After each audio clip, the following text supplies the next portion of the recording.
Welcome to Down the Barrel Podcast with Jimmy and Dino. Get ready to dive into the wild world of Minnesota hunting, trapping, and wildlife. We'll be chatting with some folks who protect, manage, and promote the great outdoors. But don't worry, we'll also have some laughs as we chat about guns, whiskey, and anything else that catches our eye. So grab a drink, sit back, and get ready for a good time. Down the Barrel Podcast is brought to you by the Minnesota Deer Hunters Association and wolf.report. Wolf.report, a platform dedicated to elevating the voices of Minnesota hunters, trappers, and outdoor enthusiasts. Join us in advocating for responsible wolf management in Minnesota. Share your reports, photos, and stories, and together we will ensure that they are seen by all. The Minnesota Deer Hunters Association, protecting the future of deer and deer hunting through habitat, education, advocacy, and legislation. All right, so today we're talking with Silver Stag Cutlery, Brad Smith. How you doing, Brad? I'm good. Thanks for having me. Yeah, thanks for joining us, Brad. So where are you located, Brad? You can't get any farther northwest in the continental U.S. We're on the border, on the water, about 120 miles north of Seattle. Small town of Blaine, Washington. Okay. Population about 10,000. Okay, so similar to our town. Yeah, about the size of Rapids. Yeah. Mm-hmm. As far away from Antifa as I can get. I still live in the state. I suppose you're up in that area. Yeah, I had to look it up, and you guys are like right on the border. Yep. I grew up fishing with orcas. Wow. Yeah, that would be cool. Do you venture out? Yeah, if you guys ever want to do some good fishing, come on up. Oh, heck yeah. Yeah, that'd be awesome. Do you venture out to the ocean often, or? Well, it's kind of the San Juan Islands. There's a chain of islands. You got Vancouver Island, then a chain of islands before you hit the Pacific. So we're kind of protected by this chain of islands. It's beautiful. Yeah, I had an uncle that lived up in San Juan Islands. He moved here from Minnesota all the way out there a long time ago in the 80s, late 80s, early 90s.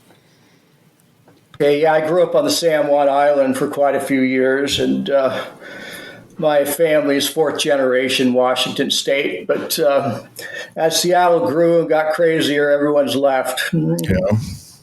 Yeah, I bet. So what is your role with Silver Stag? You're the owner, operator? Yeah, a little background information. Yeah. I grew up hunting and fishing, small town, San Juan Island, and I think my dad gave me my first knife when I was 4 years old, and I was always fascinated with knives. I always had a few in my pocket, take them to school and trade them. You can't do that anymore, of course. No. But, I just love knives. And, after college, I worked at a corporate job, and it was in the city, and I hated it. And a few years later, I worked for a sunglass manufacturing company. I don't know if you remember Gargoyles. Yes. Arnold wore them in the Terminator, Dale Earnhardt, small company. And it was financially mismanaged, and I'm about 28 years old. This was about 26 years ago. I'm like, I don't know what I'm going to do with my life. And I just, as a hobby, my grandpa taught me how to make knives too when I was a kid, just grinding down files. And and in the late 90s, a lot of the bigger production companies were going to China. And I just started building knives out of saw blades and files and throwing stag handles on them. When I first started, they looked more like prison shanks than knives, but they were really functional. And then a few stores wanted to carry them. And so I really started making knives in my garage, 12, 14 hours a day, and then selling them at gun shows and arts and crafts shows, and stores started to carry them. And I decided to build some packaging and fixtures, and I didn't want my name on them, so I branded them Silver Stag, trademarked it. And finally, I started doing the SHOT Show, moved out of my garage, and then Cabela's asked me to build all their antler knives. And Gander Mountain was a big customer of mine before they went under. And we're just you got the big production guys, and then you got the small custom guys. Right. We're semi-custom. We got a real nice niche, hired a couple of guys, and then my business really took off the first time I did the SHOT Show. Okay. And the SHOT Show, there was all the production knives companies there, and there was nothing really semi-custom. And our niche is really shed deer and elk antler knives. And antler's interesting to work with. It's first off, you can't just go out and buy it. It's kind of a subculture, And I love traditional stag knives, and so I really wanted to focus on, fixed blade stag knives, traditional old-time buoys. And so when I did the SHOT Show, people were pretty amazed because there was nothing really like this except, a lot of imports, a lot of plastic handles, synthetic handles. And so, stores started to, bring me in. And my price points were reasonable, and the sell-through was good. And so then Gander Mountain and a couple of the bigger companies picked me up. And in early 2002, Cabela's asked me to start building all their stag knives, and they were a great customer. I pulled out when Bass Pro bought them. The buyer wanted big discounts, and we've been so busy. When I started my business, it was 99% wholesale. And over the last 8 or 9 years, it's kind of transitioned into factory direct retail where customers go to our website now that we're pretty well known and order. So I still sell to a lot of independent sporting goods stores, and also Silver Stag's a little different. So a lot of Native American craft stores and trading posts and kind of Alaskan stores carry Silver Stag. But, it's just a nice niche. People love our product, and I'm blessed. I count my blessings every day. We're not huge. I'll never be a $20 million company, but we do substantial volumes. Right. I've got 15 employees. Okay. And to be efficient and to keep our price points, we have our blade profiling department where we design everything on CAD, and then we transfer the files over to our fiber laser machine. And I buy sheets of high carbon tool steel, D2 and 1095.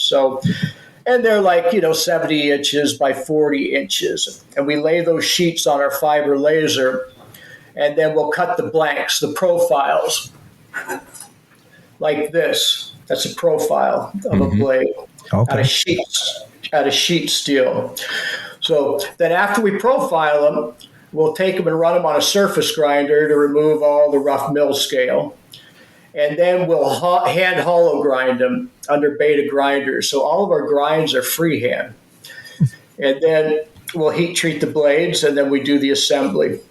So I have different departments set up in the shop where I have my blade production department, my grinding department, my assembly department, my sanding and shaping department, my sharpening, my folding assembly department, and laser engraving and packing and shipping. So every day about 100 blades and product, and we finish about 100 knives a day. That's what I was going to ask. How many can you do in a day? 100 of them. Wow. So what process do you use for heat treating those then? Well, we hang them in an oven and cook them up to 2,800 degrees. We put a whole D2 steel. It's a high carbon tool steel. A lot of machine shops use D2 to make dies and stamps that repeatedly cut other material because it's just very wear resistant and just incredible edge retention. And so we'll hang them in these ovens and cook them up to 2,800 and then air cool them and quench them. Right. And D2 is susceptible to warping, so we just we can clamp them if they start to warp. And sometimes I'll send out my blades to Pacific Metallurgy, and they'll heat treat them too for about 50 cents a blade when I'm really busy. So both in-house, and I sub that out, some of the heat treating. How many knives can you heat treat at once? Well, we usually build 400 to 500 blades a week. So usually on Fridays, we'll get our blades ready to heat treat so they're ready in a week. So we just kind of keep everything moving through the system. But, as we've gotten bigger for inventory, it's hard to keep count of everything. And, it's a can of worms. I can imagine. Yeah, I've made a few blades I used to have a knife shop, not professional or anything, just for a hobby. And I can't imagine doing that many. Yeah, it's a challenge. But again, we've just got this unique niche. And our customers, they want American made. They really don't want. And I've been blessed because I've received the NRA Knife of the Year many years, and the Elk Foundation Knife of the Year, and the Minnesota Deer Association, Whitetails Unlimited. I've worked with all the conservation groups. And the reason they can't pick me every year, but I usually do 2 or 3 a year because the perceived value of my product at the banquet program, it raises a lot more money than just a production knife. Yes. Oh, absolutely. And we can do more limited editions than the big production companies can do too. So, we could do some file work and put mosaic pins in it or jewel the blades and put limited edition. And so it's been an honor to work with, the NRA all of these years. I think I've received the NRA Knife of the Year the last 7 out of 11 years. Oh, wow. Nice. And I also found if you donate, what comes around goes around. So I don't have a huge advertising or marketing budget. So what I do is I'll donate some knives to some conservation agencies, and they'll end up at a banquet where people see them. And then usually people come back and order from us, or the conservation agency does. So I love our industry. A lot of great people in our industry. And so I do more than most small companies by donating instead of spending a ton of money on print and all that stuff. And my business has really been, word of mouth. Friends show friends, and I bet. Well, and I know you've done the Minnesota Deer Hunter Association 4 times. At least that I could look back, 2018, 2019, 2021, and then our current year, 2024. And I'm always amazed by, the quality of the knife. And I know since we've been working together, and you give me all these options and it's like, man, I don't know what to choose. I like this, I like that. Your price points are great. The engraving, so it's all in one. What I love is it's all in one store, one shop, You get the knife, you get the engraving, and you guys go above and beyond, not only to engrave just in one spot. I mean, I think I've got our current Knife of the Year here, and I know the sheath is engraved, which is, unheard of. And then we've got an engraving on the handle and then on the blade as well. So yeah, that's crazy. That's crazy. And for the price, you guys have an excellent price and everything. And I love these knives. I think I appreciate that. Every year we've had, Silver Stag Knife, I've bought it, and I've actually been looking at getting more for us to carry, in the store and or just for my personal collection too, because these are awesome. Top of the line for sure. Thank you. It seems like, like I said, half of our business is through our website, and there's a laser engraving option. So, customers will order a knife for their dad or their grandpa or their brother, and they always want a few words on it or initials or a name. We do some corporate logo business. And believe it or not, we work with a lot of the military branches. The Night Stalkers, the Black Hawk helicopter pilots, we put their logo on them, and they sell them in their hangar down at McCord Fort Lewis. Oh, that's cool. That is cool. And it's kind of crazy. This is kind of a cool story, but, again, I believe in giving back, and, I can't do everything. Of course, we get hit up every day for no charge knives, but I do more than most, especially for our military. But about 8 years ago, we got a call from an admiral's assistant, and the 21 SEALs who went on the bin Laden raid wanted a Silver Stag. And so I wanted to do something really special for them. And I read that the Port of New York was giving away some World Trade Center steel. And so I called the Port of New York, and they thought I was a lunatic. I said, hey, they were giving it away to municipalities for memorials, and here I am, hey, I'm a knife maker. There's some special warrior, and anyway, so I called a Manhattan cop friend of mine, and he called the union guys who cleaned up the World Trade Center and told them what I was going to do, and those union guys, they sent me a block of steel. And it wasn't cutlery steel, so what we did is we cut medallions, and we inserted them, embedded them into the handle, and then we laser engraved it. This is steel from the World Trade Center. Wow. Thank you for all you've done to avenge us, and that's awesome. I promised the union guys that I wouldn't sell it. It was just going to be a donation to the SEALs. And I didn't have security clearance to laser engrave the SEALs' names on them, but at the SHOT Show, a lot of them came up, and they didn't really say who they were, but they thanked me. And unfortunately, some of those guys went down a year and a half, 2 years later, in a horrible accident over there in Afghanistan. But, just cool stuff like that we can do at a turn of a dime. And like over at our base in Afghanistan, they were doing a Super Bowl, and I donated a couple of knives to their party. Then they sent me to flag off their base, cool stuff like that, Mm-hmm. So like I said, I love our industry. It's a small industry, and when you give, it always comes back to you. Right, for sure. But another thing we do that nobody else, I think, in the world does is we'll build knives out of customers' cherished antler, which is a really cool program. So if a father and a son go out and get their first buck, and they process the meat, they can throw the antler in their garage, or they can send it to us, and we'll build them a pair of knives that they'll have for a lifetime. And then we'll laser engrave the date of the kill, their family name, and it's the same price as on our website. We actually add about a $10 kind of a tracking fee because we have to be careful as we walk it through the system. So That's part of our retail business. It's worked out really well. Wow.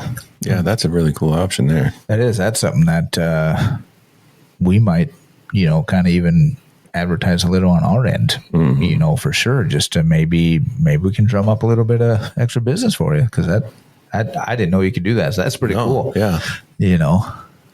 Well, if you guys got a chunk of antler in your garage, oh, for sure, cut it about 7 inches above the base and send it to us, and I'll make both you guys a knife for free. Oh, wow. That's awesome. Definitely. I got a bunch of them. Yeah. Mm-hmm. I usually get mine mounted, so that's not his deer. That's not my mount, but I do have a couple at home that I have mounted. So well, you're making all the money you guys do, of course. Yeah. All the money we get, we'd have to buy Chinese knives. Yeah. Oh, that's funny. So obviously everything's American made, in-house there. American steel. Yeah, we start from scratch. Yep. Even I was a fixed blade guy, for many years, and I wanted to do folders, but I'm not an engineer, and you really have to be an engineer to do folders. So I hired this kid from a Christian farm town close to us, and he was a third-year engineer studying engine combustion, and he worked for me part-time. And he was an expert at CAD and prototyping. And so we started playing around with just, we didn't look at anybody else or anybody's stuff. And we started building these folders, testing them, fine-tuning them. And folders are a can of worm because everything has to fit perfect, or you got a loose blade, or it's not going to lock properly. And so it took us a couple of years, but man, we got a beautiful line of folders. Yeah. And, we were buying the pivot pins from a supplier. They're probably made in China and they were cheap. And so we even designed our own pivot pin. And we designed it on CAD and then sent it to American Fasteners out in your neck of the woods. Yep. This is the pivot pin right here that we designed. And you can adjust the tension with an Allen wrench. So if you want it loose like that, or if you want it a little tighter, you just tighten it up. So everything we do, they're our own designs, and they're traditional. We offer lifetime warranty on our fixed blades, and the steel is incredible. I love D2. Mm-hmm. We also use 1095, which is spring tool steel like you'd see in a circular saw blade or a file. And that's excellent stuff too, but it's very susceptible to rust. Mm-hmm. The old timers, they all made knives out of car springs and files, and that's what spring tool steel is. But just got to keep them oiled. Mm-hmm. But that was my favorite. What's that? Was that yours? Oh, yeah, 1095. That's one I made you. I was going to say, I've got one. Have you kept it oiling or is it rusted? No, it's actually, I think it was oiled. I think I oiled it once, and it's in my gun safe. So I know I opened it up. I actually looked at it just a few weeks ago, and it's still in good shape. Wow. And it still had an edge to it. Of course, I haven't used it. I figured those were rusted the heck by now. No, it's still in good shape. Yeah, I love Jim, how many knives have you made? Oh, gosh. Well, I'm going to tell you what. I've only completely finished, I think, 2 knives. And that, when I say completely finished, I mean with the sheath and everything. I mean, I've probably made a couple dozen knives. I mean, at least. But I only did it for a few years, and then I don't know why I just got out of it, ran out of time. Yeah, because they're really cool. The one that you gave me. Yeah, I mean, I had the full setup. I mean, I heat treated them. I did everything in my little teeny garage. I mean, I could do one knife a month. I mean, it won't cut paper, but it looks cool. Yeah, I definitely needed to do better with the sharpening. I ain't gonna lie. But that's one of the hardest things to train is how to freehand sharpen. Right. I practiced a lot, and boy, that is tough to get right. Yeah. For sure. So, but I mean, again, I've just been blessed. I got a good crew. We all love what we do. We like working with our hands, and fortunately, I haven't had any serious accidents. I've got a doctor in town who will stitch us up for cash, so my L&I rate will go up. Yeah, I can imagine. So once a year, I'll usually run a guy up to get stitched up. I pay him for the day off. Yeah. So you guys, so you've got the folders, which I'm looking at the catalog that I have. I think I'm going to venture into one of these. But then you also offer Damascus. Yes. So you guys forged the Damascus, right? Or yes. Well, a good friend of mine in Idaho, he does my billets for me. I used to do them, and so he just does the billets for me, and then we'll profile our blades out of the billets, and then we'll finish them in my shop. But he's been building. He used to teach Damascus in a tech school, and we've been friends for about 25 years. He's getting older. He had an axe come off a grinder and hit him in the face. And so he's not working as much as he used to. But it's authentic. We do a random pattern, a twist pattern, and we use 1095 and 15N20 between 180 and 240 layers. Now, is Damascus better than straight D2?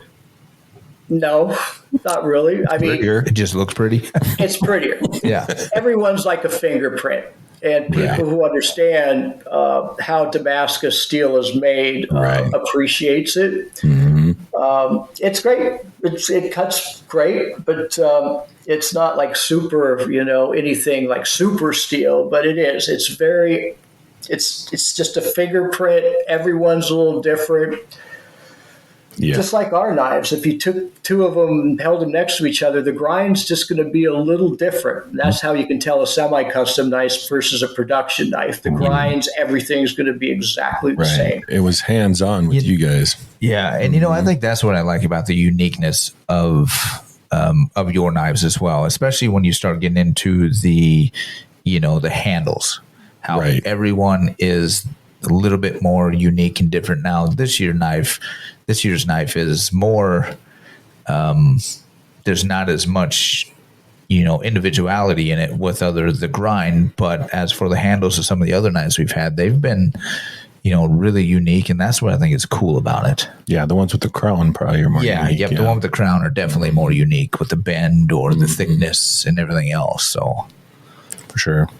Yeah, we even we build a boar sword too, and these rednecks down in Texas, they're hunting wild pigs with dogs and swords. I saw that. That thing is impressive. I want one. I mean, I've been looking at you and I were talking about those Bowie knives. Oh yeah. Oh man, I've got a production Bowie knife. Whatever from it's probably worth like $30. Probably made in Pakistan or whatever back in the day. But I don't know. I've been looking at these Bowie knives. Like, yep, I'm thinking I need a good truck knife like that. Yeah, exactly. Yeah, these are sweet for sure. Another thing I was going to add is I watch a lot of Forged in Fire. I think it's cool, and especially with the Damascus and how they make that. And that is very unique. Yeah. I wish I had that skill. But the grinding down, I mean, like what you do. I prefer that method myself. Yeah. Because I can be more creative with the shaping. For sure. Mm-hmm. Yeah. That's pretty cool. Well, you guys should come on up and I'll build a few knives with you. Well, that'd be a hoot. I need more vacation. We might have to take a road trip. So what is your top selling knife? It's probably hard, but what is your top selling? Probably our fillet knives. And another kind of interesting story, doing the SHOT Show for 18, 19 years, you meet a lot of people. And about 14 years ago, this guy came up to me and he had a small show called Respect Outdoors on the Outdoor Channel. And he asked me to sponsor the show. And I said, I'm a small fish. But I gave him a knife. And next year at the SHOT Show, he came up to me and said, I love your knives, Brad. Can I get another one? I'm starting a YouTube show. And I gave him a knife. And he's a gator guide out of Florida. And he skinned an entire gator with this little 3-inch blade that I gave him. And that video went viral. Okay, so he just started the show. Now he has 3.4 million followers. And he's probably one of the biggest kind of kill, clean, and cook shows on YouTube. Of course, YouTube kind of demonetizes a lot of the kill shots now. So, right. But anyway, long story short, after he skinned that gator, I saw a lot of people coming to my website and calling, where can I get one of those knives? So I said, Robert, why don't you come on up and we'll design 5 styles for you, and we'll co-brand them. Use them on your show, and we'll drop ship them from my factory. I'll set you up as a wholesale dealer, and I'll give you the difference between wholesale and retail. Well, it started out slow, but as he grew, and he's a big fisherman, and that's why our fillets are so strong, and they're just incredible.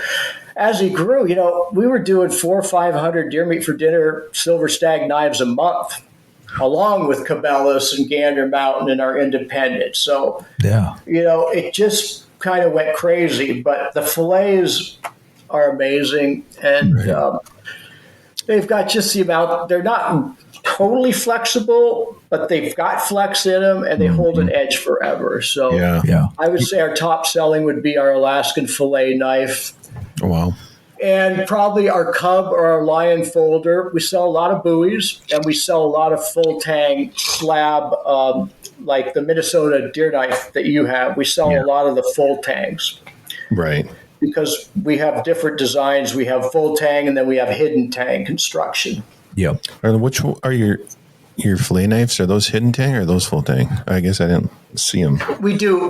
We just launched a full tang, but they're hidden tang. Are they? And that would be on page 4 or 5 of the Signature Outdoors series. I don't know what catalog you have. Yeah, it's probably an old catalog, to be honest. You'll see Alaskan fillet in there, but that's a big seller. Yeah, I made a couple fillet knives, and that is tough to make them. That's one of the. They're hard to grind. Right, because you got to make them so thin to try to get them flexible, but not, so they don't warp to heck when you heat treat them and then snap in half. Because I've had a few do that. Yeah. That's right. Oh, okay, yeah, so that is hidden. Yeah, that is nice. So do you sell more of the, I don't know, what do you call it? Do you call it the base of the antler or The crown? Yeah, the crown, or more of the stick?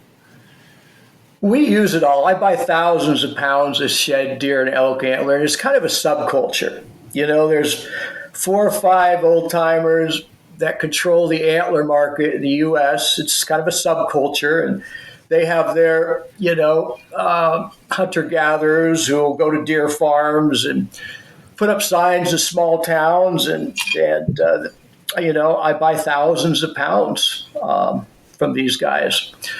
And I do get a little bit of horn out of British Columbia, too. I have an import-export license, and I have a supplier up there. And then our scrap antler, I got this guy who buys all my scrap, and they send it over to Asia, and they grind it up, and the Asians think it's an aphrodisiac. And trust me, we snort enough of this stuff, it doesn't work. Right. Yeah. So we use moose, we use deer, elk. Oh, wow. And I've got a good store in Alaska. I mean, this guy, he's right where the cruise ships land. It's called Alaska Knife Works in Juneau. And he'll sell 10 to 20 silver stags a day. But I make his knives out of caribou. He'll send me a bunch of caribou or Alaskan spalted birch. And then we build his knives out of caribou or spalted birch, engrave them, shed caribou from Alaska. And he does huge volume. And then he takes the winter off and goes to Mexico. Nice. I'm thinking, what am I doing wrong? Exactly. Boy, I bet shipping all those antlers to you I bet that's a real treat. I bet the FedEx guy and UPS guys just love you. Of course, you're probably big boxes, or do they end up getting cut up a little bit before they get to you? Some do, some don't. Okay. And now that I've been around for so long, some guy out of the blue will call me and say, hey, my grandpa's got a full barn load of antler. Do you want it? I said, yeah, I'll buy it. So, or I'll trade him. Yeah, right. Antler, when I first started, I was paying about $4 to $6 a pound. But then the dog chew market hit about 6-7 years ago, and guys are cutting up antler and putting it in pet stores. That drove the price up a bit. Not my price, not too much, but now I'm paying $8 to $12 a pound, depending. Elk's a little more expensive at 12, but shed whitetail, I pay 8. So, yeah, right. But yeah, I spent hundreds of thousands a year on antler. Oh, I bet. I can imagine. I was wondering how that affected. I always, I see them at the trade shows, antlers for dog chews and stuff. I was like, man, that would make a good knife handle. And they're giving it to their dog to chew on. Yeah. They're too damn. Yeah, but what's happened too is some dogs are cracking their teeth on the antler. Too damn hard. And so the dog shoe market slowed down substantially because the stores don't want the liability. Mm-hmm. Yep. Yeah, I have a Great Pyrenees, and I tried to give him a chunk antler once, and it was like, he couldn't even dig into that thing. So that was the last time I did that. Well, my hunting dog and my shepherd, they'll eat a bunch, then they'll puke. So I don't know. Right. Yeah, it's calcium. Yeah, I can't decide which handle I like better, the crown or, I guess it depends on what knife it goes to, because the crown for the Bowie knives are so sweet looking. But then I'm looking at a fillet knife with a crown, and then one with a stick, and it's like, man, I don't know, man, that's hard to choose. Those are really cool. Yeah.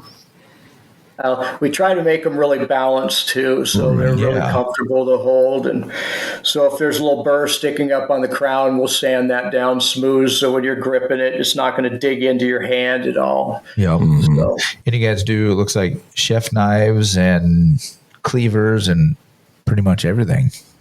Well, what happened was, like 10 years ago, our steel is so good. All of our great redneck hunter customers were using their hunting knives in the kitchen because they love the steel. Yeah.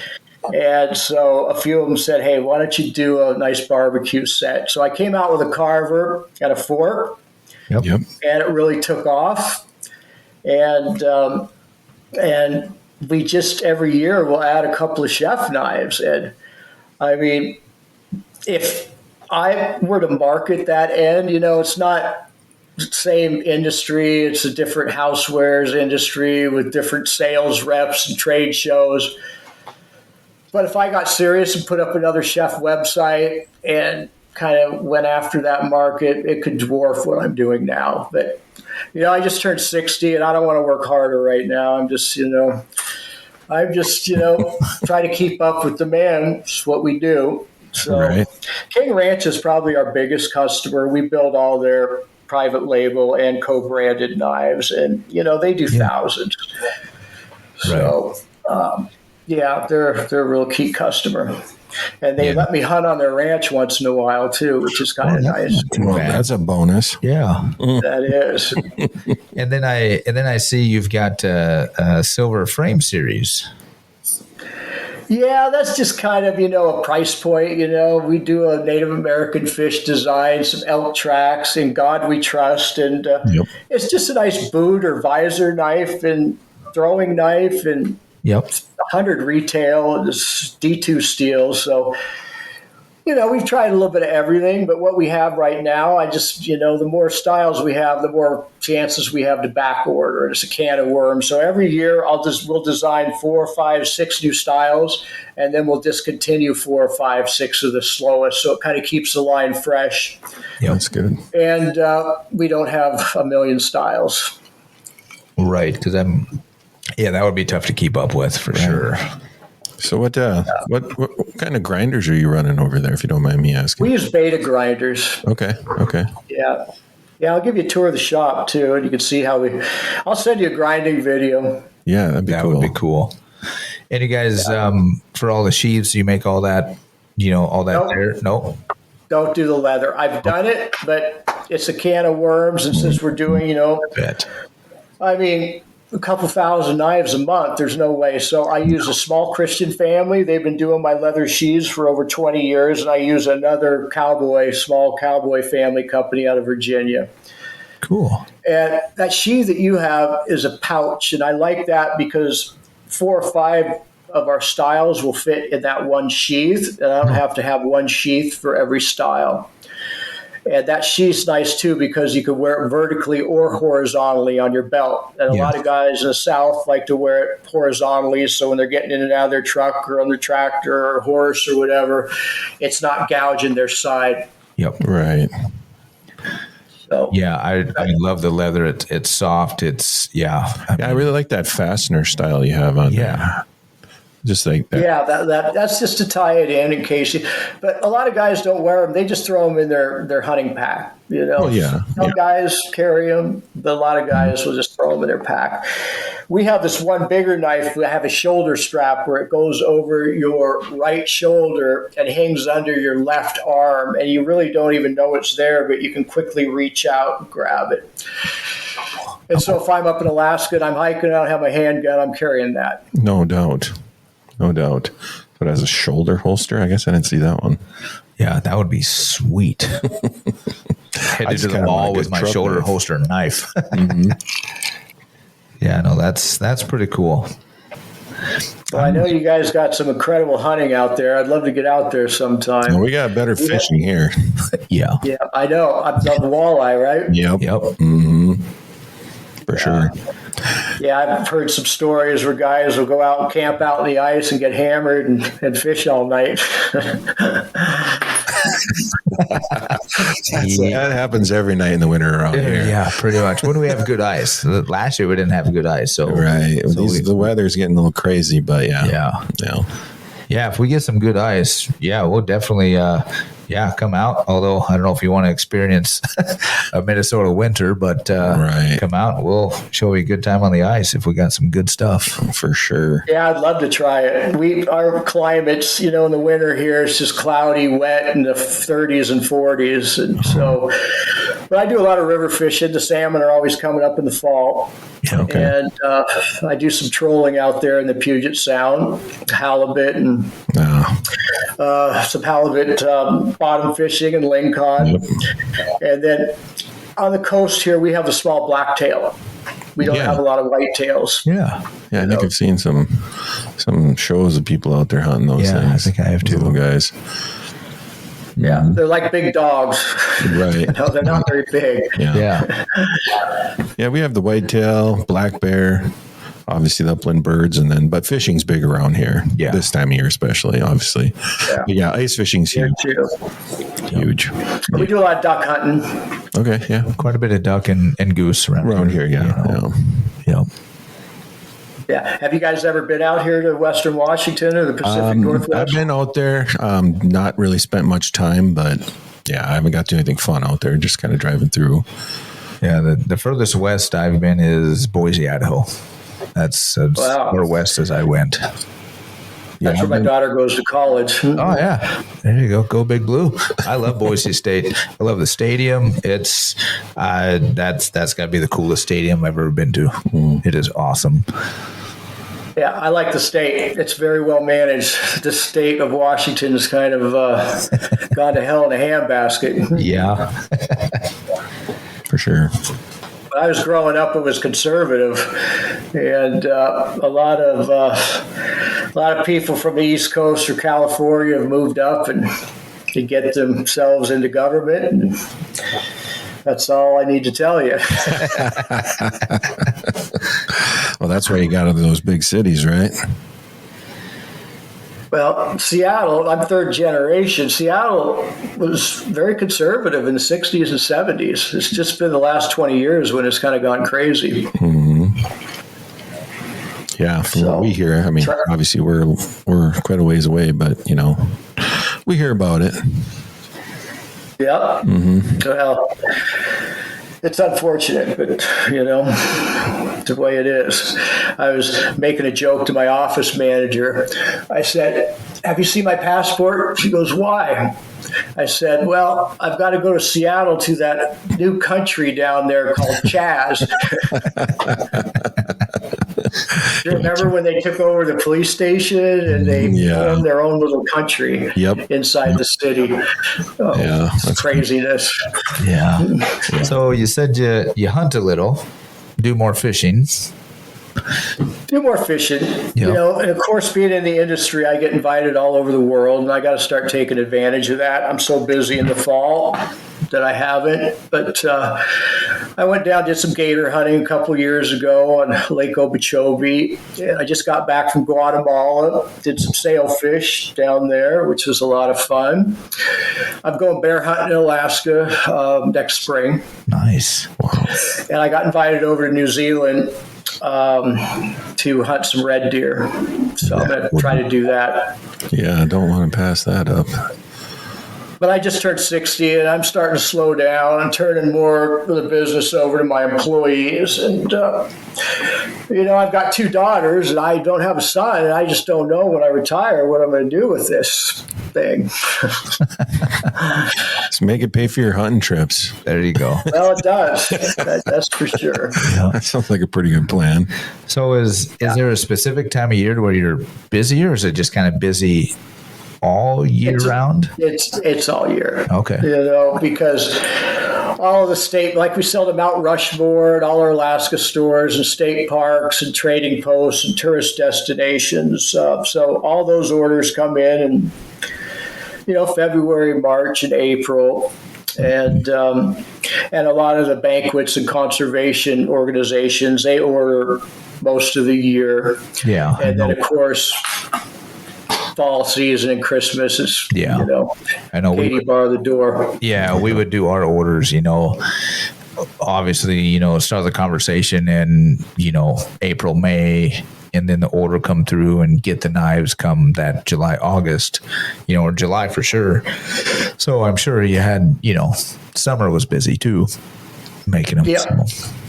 Yeah, but I'd love for you guys to come up sometime, and I'd love to see it. I'd love to see how you can do that with 15 employees. That seems like a big task. Amazing, right? That you can do all that with 15 people. They must be some good folks.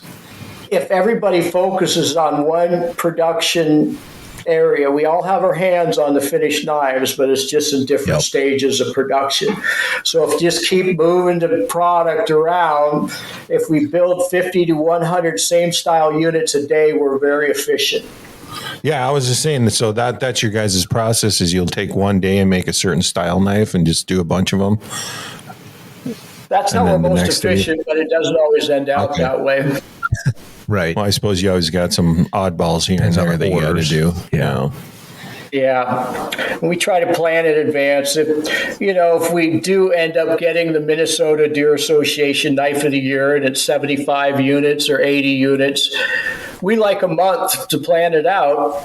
Okay. Get them built. And our production usually sells out in November for the year between factory direct customers and dealers. Okay. Yeah, I know. I'm gonna definitely look for 2025. We're already committed to another company, but obviously, I look at you at least every other year or something as much as possible, because your knives are one of our top selling fundraising knives that we offer. Mm-hmm. Well, I really appreciate the business. It's been really Yeah. nice, Dean. So Yeah. is this a part-time gig, down the barrel, or Yeah. Yeah. or is the Minnesota Deer Association your part-time deal? No, Are you Minnesota Deer Hunter is full time. employment there? Yep. Down the barrel is our part time, just kind of having some fun with and Talking doing about that. some hot topics in the area. Yeah. Yep. That's cool. Well, I'd some good love to get out company. there. I like to donate. I think I donated a couple to you guys, and then I think you started ordering. And you guys don't do the SHOT Show, do you? We don't. For whatever reason, ever since I was employed, they don't do SHOT Show, but I'm trying to get us back there. So Yeah. I'm hoping we can get back there at some point. Because obviously a lot of our, manufacturers and a lot of my dealers and everything are out there, and so I'd love to go out and, meet more of them Right. and get better relationships with everybody. How many members do you guys have now? We're running, so we've got 60 chapters, and we're running roughly pretty close to nearly 20,000 members. Wow, Yeah. that's a good chunk. Yeah. Well, you and we guys run- do great work. Yeah, well, we appreciate it. We're always trying to get better and, try to stay above the curve. The volunteerism is getting tough and, getting tougher. But we're always trying to stay above the curve and, come out with good fundraising and everything like that. So, and products like this. You guys have one really huge help. big annual banquet. We do, yeah. We do our state habitat banquet in February, and then all the chapters usually have a banquet rather, either in the fall or the spring. So they separate. Yeah. So there's lots of banquets Yeah. Okay. for sure. Well, Dean, get a hold of me before your big February convention. I'll donate a big knife, a Bowie, or something for it. Oh yeah. There you go. Yeah, that'd be cool. I will definitely do that. And I know Jim and I were even looking, the folders, the buoys, I'm going to look at possibly make an order personally. So, for sure. because Yeah. I've bought every one of the knives that we've had for Knife of the Year, and I'm going to buy some more. Yeah. So, Great product for sure. yeah. Well, again, I'll be happy to donate something special for your banquet, So, Yeah. No, we appreciate that. And maybe I'll see you at the SHOT Show in January. If I can swing it, I would love to. If I can swing it, I'll definitely let you know. For sure. Where is this taking place? Is this your headquarters you're at right now? No, we have a little studio in Grand Rapids that we do this at. Yeah. Okay. Yeah, this Nice. is all our stuff. So Cool. Yeah. Well, again, it's I appreciate the additional exposure and the business. So, look forward to sending you another sample or two next year, and then a couple of donations. How's that sound? yeah, no, that'd be great. No, we appreciate it and appreciate your time and coming on board with us and everything that you guys do. So Yeah, and thanks for the tour. And sorry about a little bit of slow internet there. And I think it's on our end. I don't know. This happened once before too. So, Yeah, it happens. It happens, and we just appreciate your time. yeah. Did you get a good chance to see the grinding? How we grind them? We did. that was yeah. cool. Yeah, I bet that guy is. He knows what he's doing. He's probably done a few. Yeah, Paco. Okay. All right. Dean, Jim, pleasure. You guys take care. You too. Yes, sir. Thanks a lot, Brad. If you need anything, just send me an email or whatever, and we'll get you set up on a nice buoy. All right. We appreciate it. Thanks All a right, lot, sir. Brad. You have a good one. You too. Talk to you later. Nice to meet Thanks, you guys. Brad. Yep. All right. Bye. We'll see you. The Minnesota Deer Hunters Association has been building our hunting and conservation legacy over the past 40 plus years through habitat, education, advocacy, and legislation in Minnesota for Minnesota. The Minnesota Deer Hunters Association and wolf.report proudly sponsor this podcast. However, please note that the opinions, topics, and guests featured may not necessarily align with the views, beliefs, goals, or mission of our sponsors.